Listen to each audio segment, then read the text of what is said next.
Pour moi, la passion, là, ça a toujours été vraiment la stimulation et un peu la joie de la découverte. Alors, pendant toute la période que j'ai faite de la recherche, puis en effet, ça fait plus que 30 ans que je travaille dans le domaine de la recherche. Je suis à veille de prendre ma retraite prochainement.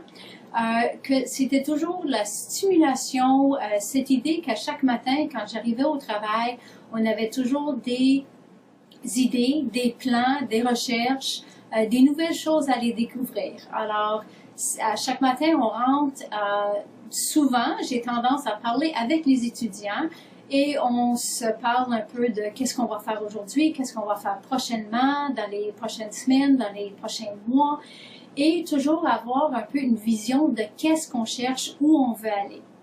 Là, on se fait souvent des hypothèses. Et c'est sûr que dans la recherche, les gens de l'extérieur ont toujours tendance à penser que quand on fait des hypothèses et on fait des expériences, c'est très ordonné, on choisit A, B, C, D, puis on procède de cette façon, puis à la fin, on écrit un papier. Malheureusement, c'est vraiment pas du tout comme ça. Oui, on a des plans, oui, on planifie les choses, on fait nos recherches, on fait notre documentation, mais ce qui est vraiment surprenant, c'est à chaque fois qu'on fait une expérience, on a souvent des données ou des résultats qui sont inattendus. Alors, il faut savoir, il faut prendre le temps de s'asseoir, de regarder ça et de dire, mais on avait des hypothèses, mais c'est peut-être pas les hypothèses qui sont les bonnes hypothèses parce que les données ne mentent pas. Il faut aller regarder les données et refaire une interprétation.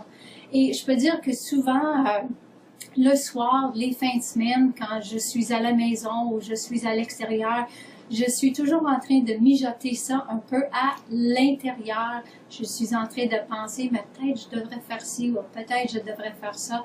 Et souvent, tout d'un coup, j'ai une idée, j'écris ça en plein milieu de la nuit. Et puis après ça, lundi matin, on commence à regarder ça.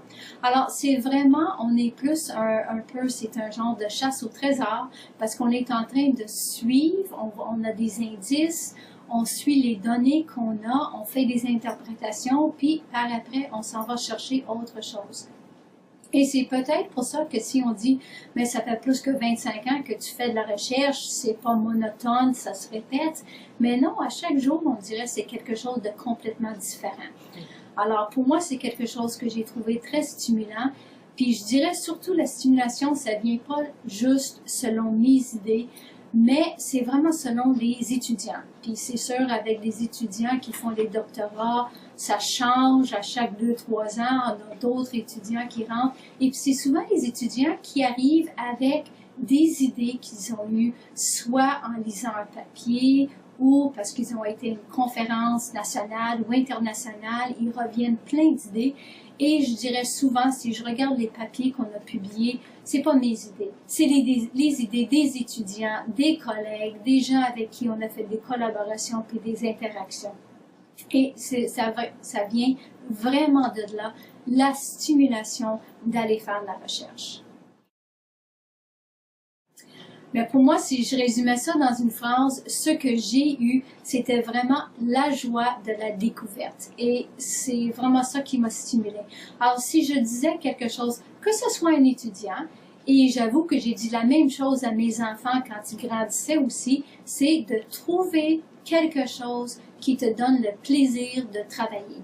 De trouver un travail, un métier, une direction de recherche, qui te donne la joie de la découverte. Parce que c'est ça qui va t'encourager et te stimuler pour aller faire ton travail. Parce qu'on n'oublie pas, que ce soit dans la recherche ou dans n'importe quel autre métier, qu'il y a toujours des défis.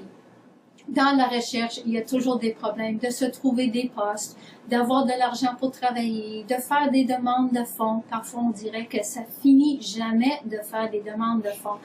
Mais il y a aussi de l'organisation, il y a toute la paperasse qu'il faut faire, il y a toutes les choses qui sont associées avec un travail de recherche.